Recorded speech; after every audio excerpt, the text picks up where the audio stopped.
Our test results are in for the new 2019 Hyundai Tucson.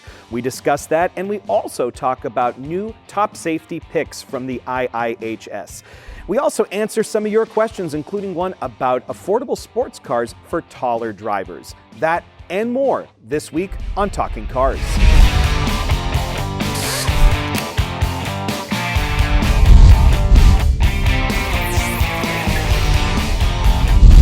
Hey, welcome back. I'm Keith Barry. I'm Jennifer Stockberger. And I'm Ryan Fizlakowski. And we've got a ton to talk about today. The first piece of news is about crash tests, and it is the new IIHS top safety picks have been released. So let's talk about that. What's changed this year? Something's different in the test this year, right? Right. So the IIHS top safety pick and the top safety pick plus are these highly coveted designations that the IIHS gives certain vehicles. That agency it's an insurance company funded agency, right? Right. Insurance Institute for Highway Safety. And they're private and they do crash tests and they give these awards. Right. And these awards you'll see them with vehicles advertised. You know, they really like to be on these lists. And there's a total of 57 this year, 30 top safety pick pluses and 27 top safety picks. So the designations IIHS kind of ups the ante each year. And it makes their requirements a little more stringent year over year.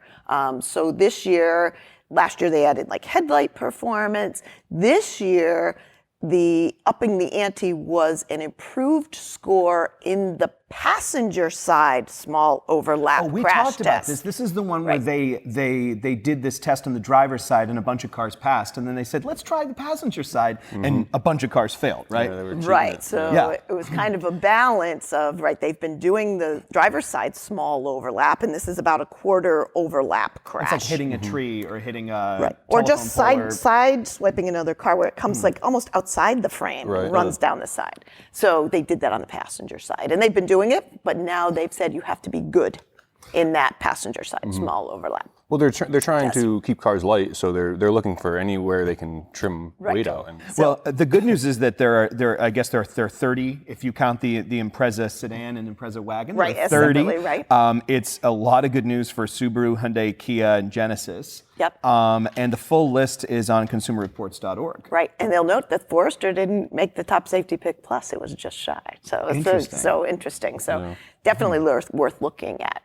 Very cool. So what? I guess there are going to be some more things that they add too, right? Like pedestrian automatic emergency braking. Right. So that's they gave us kind of a hint in their in their release of what's coming, and they've begun doing pedestrian detection systems. This would be kind of part of your automatic emergency braking, but they recognize pedestrians. And some vehicles have them already. IIHS will be testing different scenarios and likely going to rate them similar to like they do automatic emergency braking systems now, that basic advanced superior. And I'm sure in the future you will see, some of those requirements eke into the top safety picks. So it's not just about protecting the person who's in the car now, it's about protecting everyone who's on the road. Right, so that's a neat point because the IIHS top safety picks traditionally were all about crash protection. It was just the crash test scores. Only over the last few years have they been bringing in more of what we kind of do in the crash avoidance area. This is the interesting part. Right. It kind of goes hand in hand with the testing that we do: avoidance maneuver, track handling, emergency handling. Right. Let's avoid the accident altogether. These mid-sized, smaller SUVs are quite nimble. They go through our avoidance maneuver at great speeds. They're easy to control. The big SUVs, the bigger is better thing is not necessarily true. If you can avoid the accident altogether, why do you need to be driving in a Suburban or a big Expedition or something? Right, and we've said that before. Bigger is better mass-wise in terms of surviving a crash. Right. But to your point, you were saying some stuff about the handling and the braking distances for the Especially, big stuff. Yeah, now that they're doing the automatic emergency braking, obviously the system has to sense what's happening, but these smaller SUVs are posting ridiculous stopping distances. Ridiculously good. good. Because they're just performing well. So it's better than a full size. Yeah, better than definitely. a 3-row full size. Even some of these sporty European SUVs, don't do that well in the avoidance maneuver because they're heavier. The left front tires are locking up. The stability controls aren't quite tuned that well, and they're having trouble actually getting through the course. These little SUVs they're like cars. I mean, they scoot right through, and it's so the larger ones, some of those are 400 horsepower, and close to 400 horsepower, and they don't have the maneuverability of a CX-3, basically. That's I mean, really it's physics. So these smaller vehicles are more nimble. So. And we've always skewed to what Ryan's saying, that crash avoidance side of things. I mean, don't get me wrong, this is super important, the crash protection. Yeah, there can be an accident, right? Yeah. There's going to be crashes in every car. This is super important, but there's the balance of the two. Yeah. Well, and you noted there is no trucks and large SUVs on this list, despite their popularity. Not because they didn't do well, but IIHS hasn't rated enough of them to make the list. Yeah, I heard the new Ram was tested, but its headlights weren't great. And headlights, I mean, that's something that's near and dear to you. Yes. You do the testing for that. That's so important because if you can't see, it's another part of that crash avoidance thing. Right. Another piece of crash avoidance that's now coming into their rating. As we're heading towards the darkest days of the year, I appreciate literally like tomorrow, I think. Exactly. All right, so speaking of those small SUVs, we've just tested a new one, and that's the 2019 Hyundai Tucson. Yep. This is in a really competitive segment. Very, very competitive. Like you almost feel bad for it. Because it's not a bad car, right? Yeah. Well, it's up against the Subaru Forester, the Toyota RAV4, the Honda CR-V, and the Tucson is not a bad car, but it was a middle of the road car. Even in my opinion, from doing the track testing, it's very capable. It fell short in fuel economy. I noticed that. So I had it last weekend, and I noticed I was kind of shocked, especially compared to the rest of the category. Like, whoa, this is not great. Right. So it has a 2.4 liter in it, and it's more pleasant. It has more get up and go, a little more responsive, but it's just doesn't get the fuel economy that it should, and a very competitive group that most other manufacturers are doing pretty well, and it's that's what people are looking for. I think fuel economy is a big player in that group. So why buy the smaller SUV if you're not getting some benefit of that from it? Interior is what you would expect. It's pretty basic. The controls are great. Hyundai's awesome.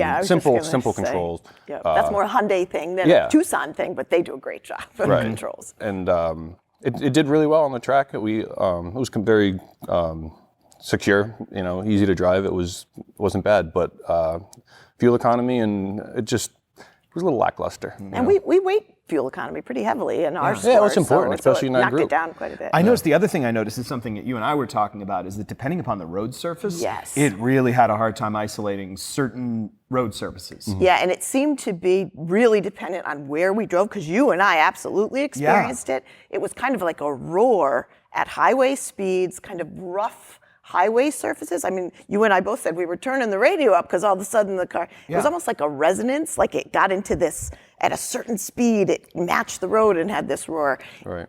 It didn't happen to everybody, so I would encourage anybody who's considering the Tucson, maybe do a test drive of your route and see if you get that noise.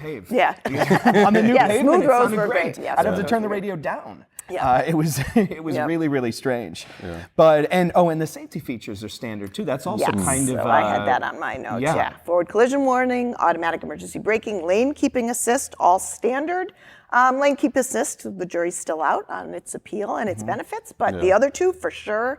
And then blind spot warning, rear cross traffic warning of it on all but the base model. So that's huge and that's great. Also the case though with the RAV4 and the CR-V. Right. Yeah. They kind of have to compete, to Ryan's point. Yeah. I would also say that Tucson size is the right, I've talked about having to take my teenage son and friends back and forth to school. They fit in the Tucson. Don't fit in the Kona, fit in the Tucson. So going any smaller for anybody who has older kids is I think going back to the safety little. For a second, I think the safety is probably that car's high point. Yeah. With all the safety features, and then the stability controls tuned really well for the stability for our avoidance maneuver, and the braking distances, just regular braking distances, were very good. And the simple controls has a safety element to it. Yeah. Yeah, but I mean, you're also going to get the same thing from the Forester.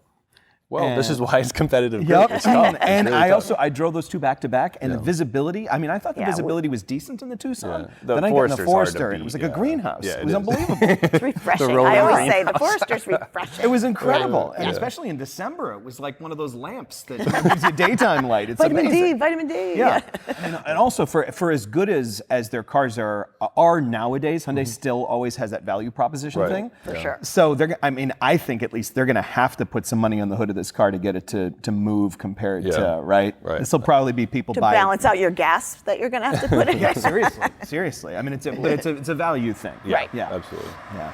All right, so we're going to move on to some questions from you folks. So please send them in, be a star, join us on the show, send them in to TalkingCars@iCloud.com. We love video questions too, and we're going to start with two of them. The first one is about headlights, so I think we know who's going to answer that one.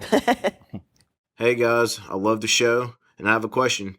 I currently drive a 2017 Hyundai Elantra. It's the Value Edition, and I noticed that you guys actually started testing headlights.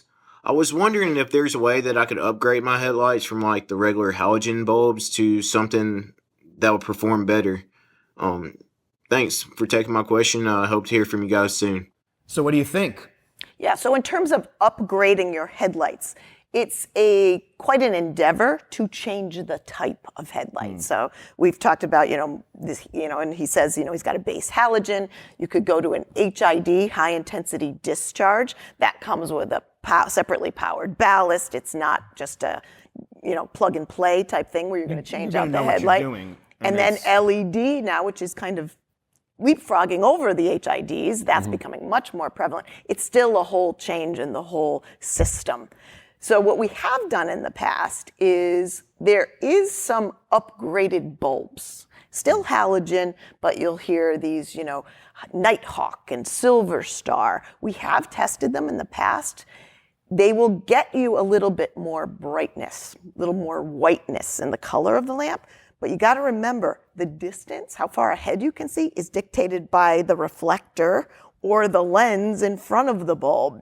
Either one of those, you're not changing that by just making a brighter bulb. Right. You might get a little more pleasing color, whiter. Color temperature, yeah. Right, color temperature is whiter, bluer, but you're not going to change the distance. And that's what we found in our tests of these upscale bulbs in the past. They are a little more expensive. Base halogen bulbs are $15 to $25 to replace a headlamp bulb. These are a little bit more money, but you can get a little bit more out of those premier bulbs. What about checking the alignment on them? Because I've had cars where they kind of just sort of all of a sudden I can't see. Or one's up and one's down. Yeah. Right. Yeah, you see that coming out. You're like, what the heck? So yes, alignment is important. A lot of state inspection programs do check alignment. You can't just tweak them up though too high, or you're going to have people flashing you, thinking you're on high beams all the time, or you're going to be following people. I seem to see those people all over the place. Yes. Yeah. I mean, there's a point when they do have their high beams on, and you can Right. flick at them to remind them. But if you go too high, you're going to really be causing discomfort to oncoming drivers. So just make sure the alignment's correct, centered, but you don't want to just tweak them up to get more distance out of them. Good info. Cool. So our next question is from someone who is 6 feet tall and looking for a sporty sedan. So I wonder who here can answer that one. I'm in the market right now for a car that is fun to drive. I have a few requirements. Of course, fun to drive is the most important of them all, but also a comfortable driving position is important for me. I am 6 feet tall, and most of the vehicles that I try do not have enough thigh support. Also, I want to keep it within $35,000. I have three vehicles in mind: Subaru BRZ, the Mazda MX-5, and the Hyundai Veloster N. The Veloster N has a couple of features that I particularly like. The rev matching on downshifts and the exhaust note, which is superb. What do you think, in your opinion, would be the most appropriate vehicle for my needs? Am I missing something? Is there anything else in the market that you feel that I'm missing? I would like to thank you for the opportunity, and I'd like to say that no one provides the information that you do with the insight that you do provide. So I want to thank you for the service that you are giving to all of us. Thank you. Well, as the resident Prius lover here, I'm gonna pass on that one. And have You're you not go. 6 feet No, tall. I and am, don't. okay, on my license, I'm taller than I am. In You are, person. yeah. I'm a lot thinner too. So what do you think? So I'm 6'2", almost 6'3", and I can understand what he's getting at by Paul's comfortable driving position and thigh support in a small, sporty car. These are all small, sporty cars. So I'll start off with the Miata, the Mazda MX-5 is tight. If you're over 6 foot, or even 6 foot or over, I don't think you're going to be comfortable. It's super fun to drive.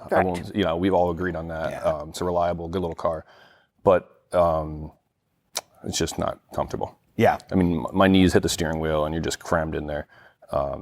Things that we can't appreciate. Our knees That's hitting the benefits of being shorter. And then the Veloster is awesome, a lot of fun. The one we just tested was great. Yep. And that exhaust note on that car, he's right. Yeah. Yeah. And it's a good looking fun little car. But again, the driving position in that, if you're tall, isn't that great. You sit kind of high, and the steering wheel doesn't telescope quite enough, at least for me. Yep. There was a lot of sort of back and forth. I remember when we talked about that car. The people at different shapes and sizes had totally different feelings. And that's a big thing. I mean, we use different people to test these things, and if you're a small driver up to a big driver, it can be a world of difference. I mean, they could love the car, and I could hate it. Unfortunately, that's just. There's no changing that. You are who you are. So the Veloster, a lot of fun, good little car, but I don't fit in it that well. Again, the BRZ actually has a great driving position. I mean, it's very cockpit-like. It's like sitting in a race car almost, but it's fairly comfortable. You spend a lot of time in a BRZ. I do. So we're using one for tire testing. It's actually a Toyota 86, which is the same thing, slightly different suspension. And the trouble with that car is it's really buzzy. It's stiff. You're low to the ground. It's loud. A lot of road noise. It gets tiring after a while. But probably the most fun to drive out of all of these. It doesn't have a ton of power, but it's like a go-kart. I mean, it's so much fun. And the best fit. I personally I like that car a lot. Oh, it's a lot of fun. It really is. But you spend an hour in it, and your mind's reeling. Yeah. But he mentions 35K. That's a good chunk of money. I'd go buy a GTI. GTI, the Germans always give you a lot of room. It's a nice interior. It's a nicer car. It's quieter. It's faster than a BRZ. It's more practical. It's way more practical. And you can get one for 35K. I mean, most of these cars are well under 35K. And it's still got a good that turbo sound. It's pretty fun. That's a great car. I mean, that's where I would go. But of the three, I would say the BRZ is the best seating position that he picked. I would step outside of that and buy a GTI. And either way, you got a fun day of going to test drives. Let's drive them all, Paul. Go sit in them. Just because we're similar height doesn't mean that's my. We could be differently shaped. I have a long torso. It's everybody's different. All right. So our next question, I actually don't have in front of me. Did anyone print it out? All right, our final question is from Marianne in Boston, who has a question about hybrids. So I wonder who's going to take this question. Marianne tells us that she loves us. She thinks we're great, and that the lease is running up on her CRV, and she's looking at a 2019 RAV4, so the new RAV4, but she only drives 6,000 to 8,000 miles a year. Aside from the environmental benefits, is there a financial advantage to getting the hybrid despite not driving that much? We're living that with you. Yeah. The short answer is pretty much no. So the EPA numbers aren't out yet for the RAV4 hybrid. We haven't done fuel economy testing on either one, so I can't give you an exact number here. But I ran some numbers on some comparable cars, and the 2018 and other hybrids compared. It almost never makes financial sense with gas at the price that it is now. I mean, it's probably, if you're talking the lease, I'll divide it up. It's tens of dollars a month that you're saving. Now that does go up the more city driving you do. Right. So and also having commuted in Boston, Marianne, I know what it's like. You're probably going to be stuck in traffic a lot, and you're going to be doing that stop and go, and that's where the hybrid excels. But purely financially, it's just as far as gas is concerned, you're not going to be coming out ahead probably. And sometimes they'll throw in some incentives on a hybrid. There aren't any tax benefits for buying a Toyota hybrid anymore. Those have kind of expired. And she's not buying, she's leasing. She's leasing. So it may be less so even. But there may be some benefits as far as, with the lease, they sometimes put a little extra money on the car, an incentive to get it to move.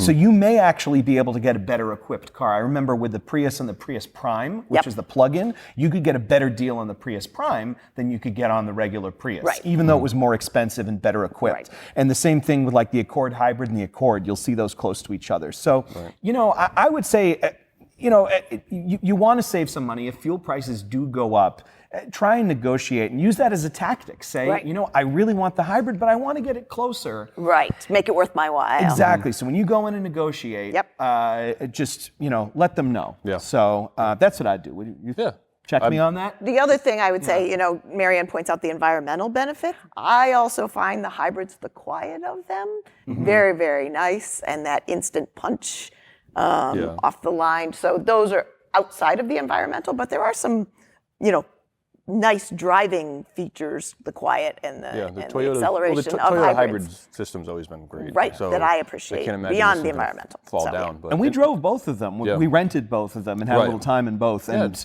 generally, they're nice, very nice. really good. It's not a penalty at all to drive the hybrid. Oh, In no. fact, it's even... In the city, I would prefer it, I think. Yeah. So for sure, drive both, Marianne, and negotiate to Keith's point. Exactly. It's not like it's going to be a $10,000 difference between them. No, You'll probably be able to get it there. So awesome. Great. So thank you for your questions. Would love some more. TalkingCars@iCloud.com. Send them to us. Send us your video questions, and you can appear alongside this illustrious crew. Thanks so much. We'll see you soon.